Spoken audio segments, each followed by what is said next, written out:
Guys, आज हम embryogenesis या एम्ब्रियोजेनी इसको हम पढ़ेंगे। और एम्ब्रियोजेनेसिस का मतलब होता है जाइगोट से जब एम्ब्रियो बनता है उसको एम्ब्रियोजेनी या एम्ब्रियोजेनेसिस कहते हैं।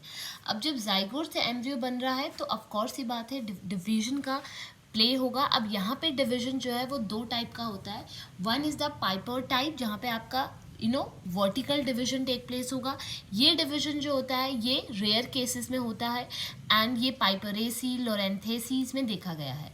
ट्रांसवर्स डिवीजन जो है ये आपका हॉरिजॉन्टल टेक प्लेस होगा एंड ये सबसे ज़्यादा कॉमन होता है और सारे के सारे फ्लावरिंग प्लांट्स में ये वाला डिवीजन आपको देखने को मिलेगा।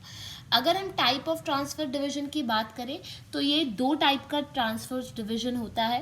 पहला जो है दैट इज़ दी, जहाँ पे सिर्फ ऊपर का पार्ट यानी दिस इज द, अगर हम इसको P बोले इसको Q बोले तो P आर्म में ही अगर डिवीजन टेक प्लेस हो रहा है उसको क्रूसीफर्स बोलते हैं या ऑन्गार्ड टाइप बोलते हैं, और नीचे वाले साइड को हम बोलेंगे एस्टार टाइप।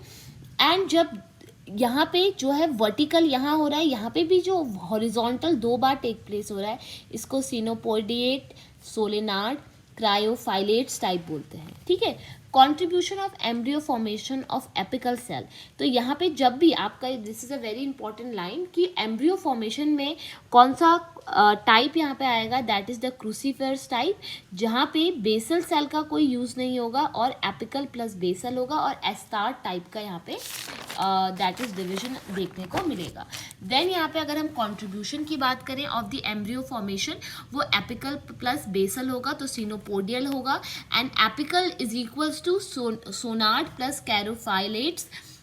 यहाँ पे सोनार्ड सस्पेंसर का फॉर्मेशन करेगा एंड यहाँ पे सस्पेंसर का कोई फॉर्मेशन टेक प्लेस नहीं होगा।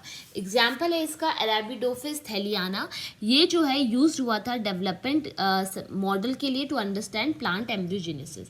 अगर हम डिफरेंट एक्सियल पैटर्निक को देखें तो during embryogenesis the axial pattern of the embryo establish by first asymmetric division of the single cell, और यहाँ पे जाइगोट जो है वो दो में डिवाइड होगा। एक होगा स्मॉल साइटोप्लाज्मिक डेंस जो एपिकल सेल से होगा, और लार्ज वैक्यूलेटेड सेल जो बेसल सेल होगा।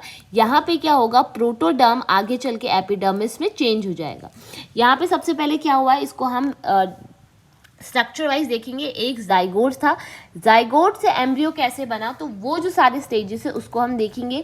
यहाँ पे आपको जाइगोट दिख रहा है जो एक सेल स्टेज है, इसका एसिमेट्रिक डिवीजन हुआ तो यहाँ पे दो एपिकल और नीचे वाला बेसल सेल बना जो टू सेल स्टेज है।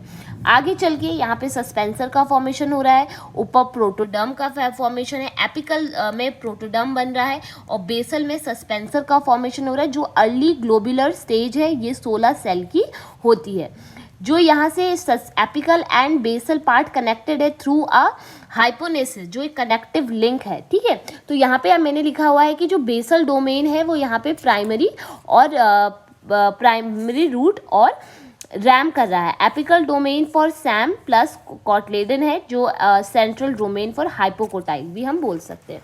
देन उसके बाद जो है अर्ली ग्लोबुलर स्टेज थी, अब यहाँ पे लेट ग्लोबुलर स्टेज आएगी जिसमें स्ट्रक्चर सब कुछ सेम होगा, इसीलिए मैंने उसका डायग्राम नहीं बनाया है।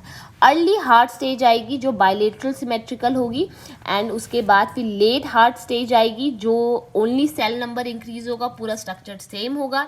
देन उसके पास आएगी टॉर्पेडो स्टेज जहाँ पे मैक्सिमम इलोंगेशन होगा रूट और शूट एक्सिस में, आप यहाँ पे देख सकते हैं ये भी बायलेटरल सिमेट्री है। देन आगे चल के एक आएगी सीडलिंग स्टेज जहाँ पे आपका रूट कैप बना हुआ आएगा रैम में, और यहाँ पे सैम है, कॉटलेडन बने हुए आएंगे, दिस इज हाइपोकोटाइल एंड ये प्राइमरी रूट का फॉर्मेशन करेगा। दिस इज व्हाट एम्ब्रियोजेनेसिस, और जो ये स्ट्रक्चर बना है this is what an embryo. I hope आपको ये लेक्चर समझ में आया होगा। अगर आपको आया तो make sure to like, share, subscribe and comment. Thank you.